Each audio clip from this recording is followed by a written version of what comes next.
Have you ever sat in a room full of people, people who are laughing, talking, totally at ease, and felt completely invisible?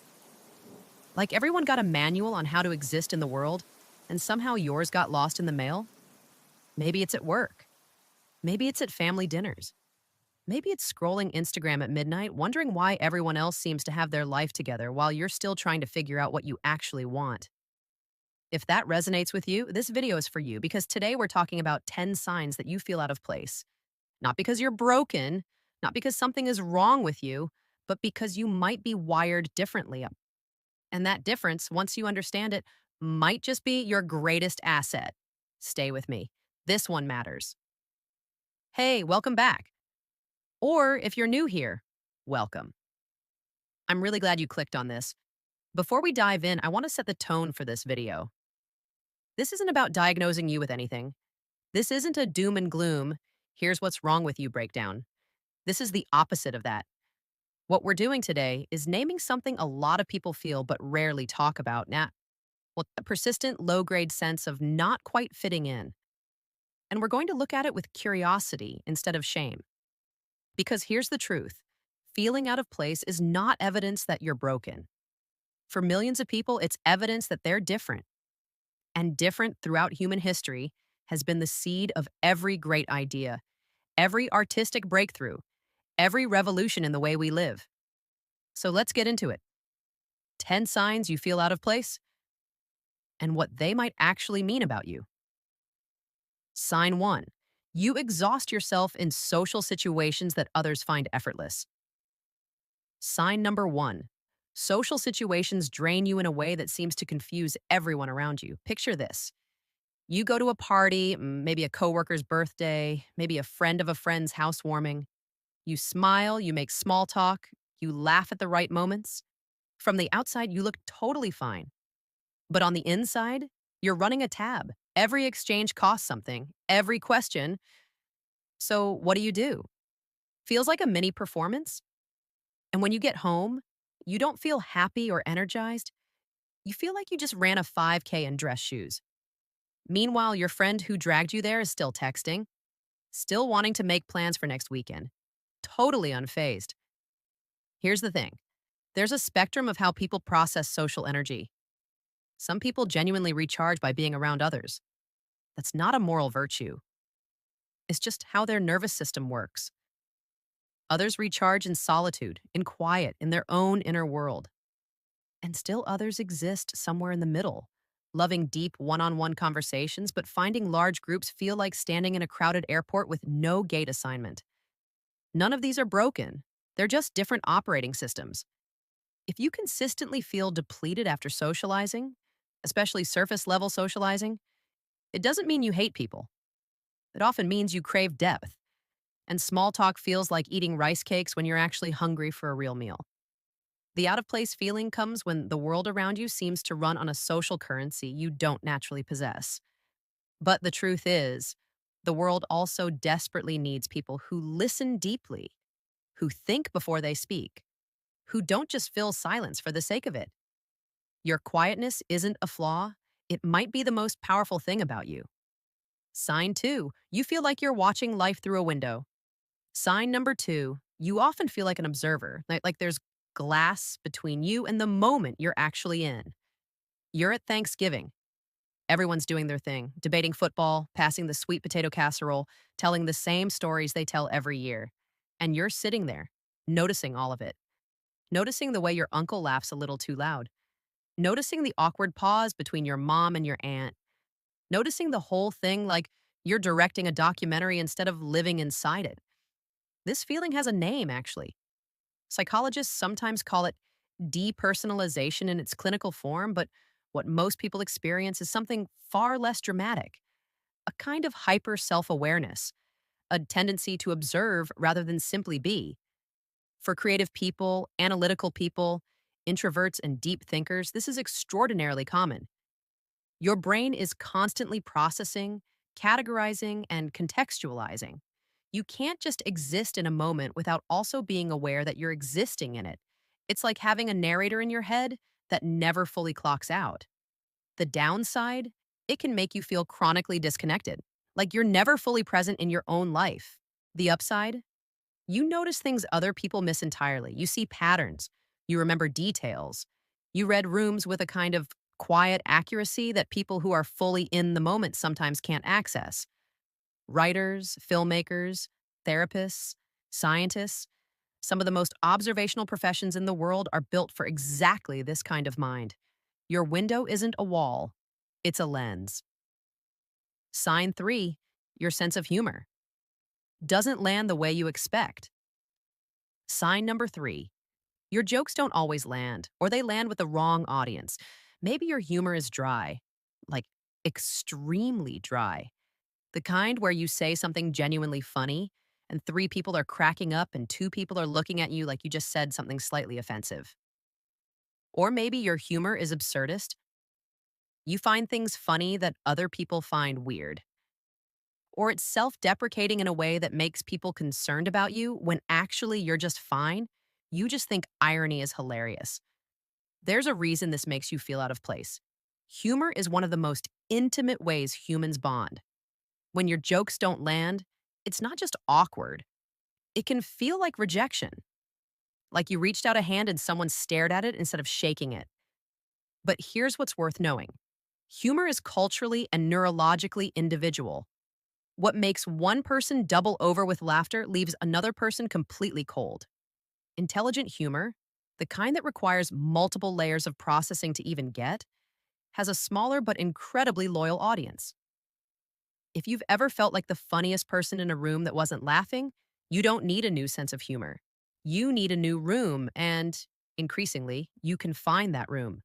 Online communities, creative fields, friend groups built around shared sensibilities. The people who will find you genuinely, effortlessly hilarious do exist. Sometimes you just have to travel further to find them. Sign four, you think too much and feel everything too deeply. Sign number four, you've been told, probably more than once, that you overthink, that you're too sensitive, that you need to just relax. And here's the genuinely frustrating part: you've tried.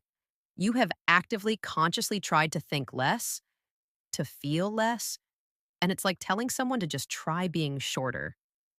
You replay conversations in your head. You notice the slight shift in someone's tone and spend the rest of the day wondering what it meant. You feel moved by things that other people brush off: a song, a piece of writing, a stranger's expression on the subway. Psychologist Elaine Aron spent years researching what she called the highly sensitive person, an HSP, and found that roughly 15 to 20% of the population has a nervous system that is significantly more sensitive to stimuli than average. Not just emotionally, but physically, aesthetically, sensory wise. They notice more. They process more deeply. They're more affected by beauty, by cruelty, by noise, by atmosphere. If that sounds like you, that number, 15 to 20%, is important. Because it means you're not alone, but it also means you're in the minority. And minorities, almost by definition, can feel out of place in a world designed around the majority. The cultural messaging in America, especially, can be brutal for sensitive people. Toughen up. Don't be so emotional. Man up. Get over it. These phrases aren't just unkind, they're scientifically misguided. Your sensitivity isn't weakness. Research consistently links high sensitivity with creativity, empathy, and an above average capacity for complex problem solving.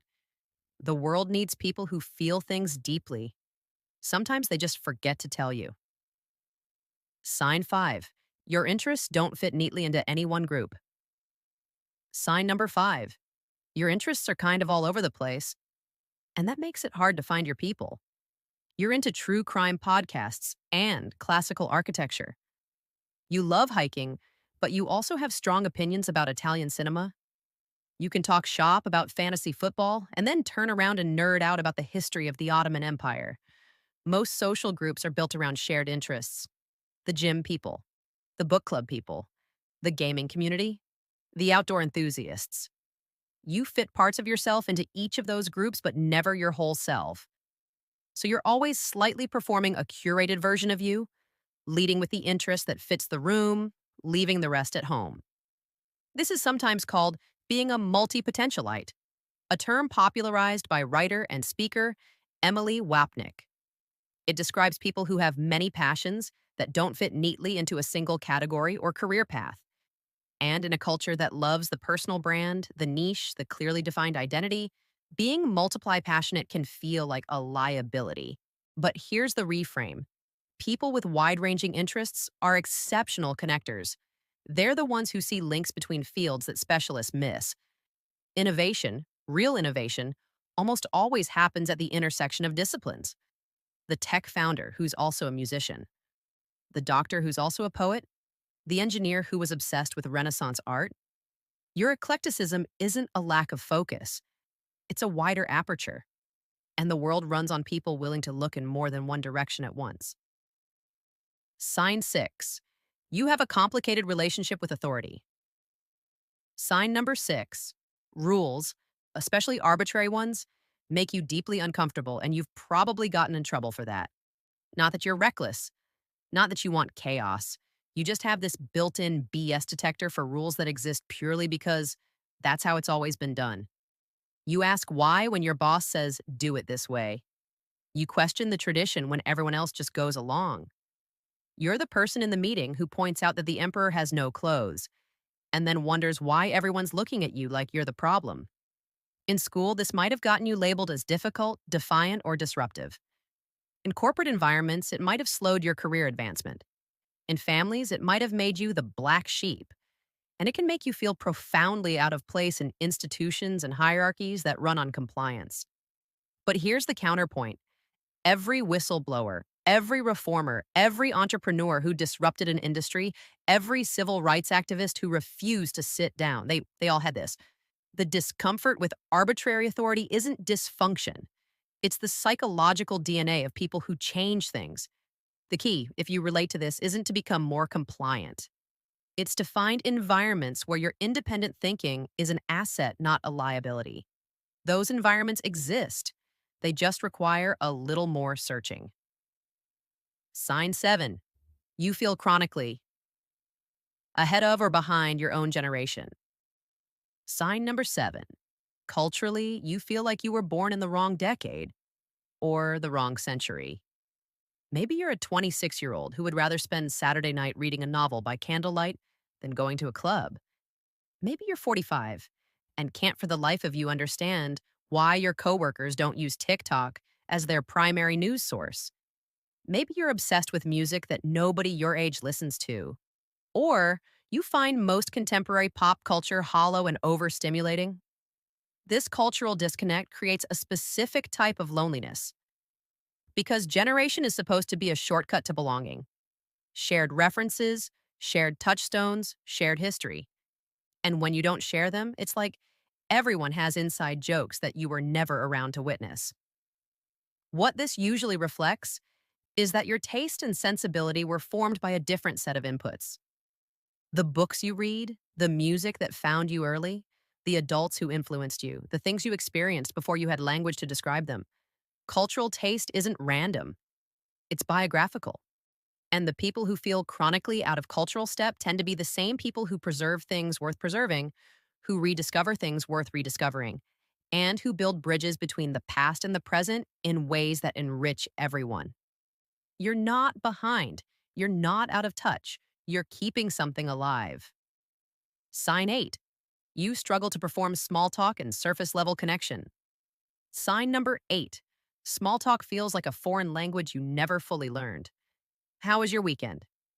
Good, good. Busy. Yours? Can't complain. End scene. For some people, that exchange is perfectly satisfying. For others, well, maybe you, it feels like two bots confirming each other's existence. You're not being a snob. You genuinely want to know people. You want to talk about the thing that keeps them up at 3 a.m.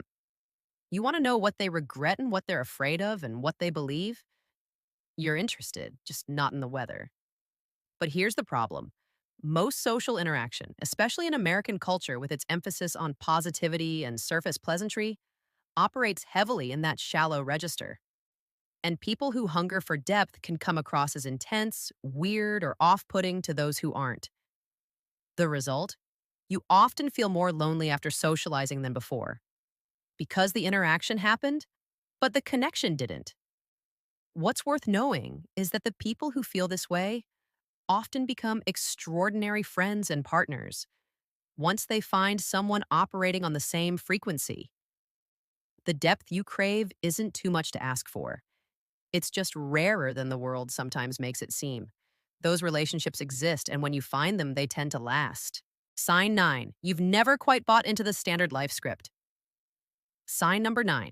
The default American roadmap school, career ladder, house, marriage, 2 to 3 kids, retirement has never felt like yours. Maybe you watched your parents or older relatives follow that script, and it looked more like a cage than a destination. Maybe you hit the milestones and felt empty.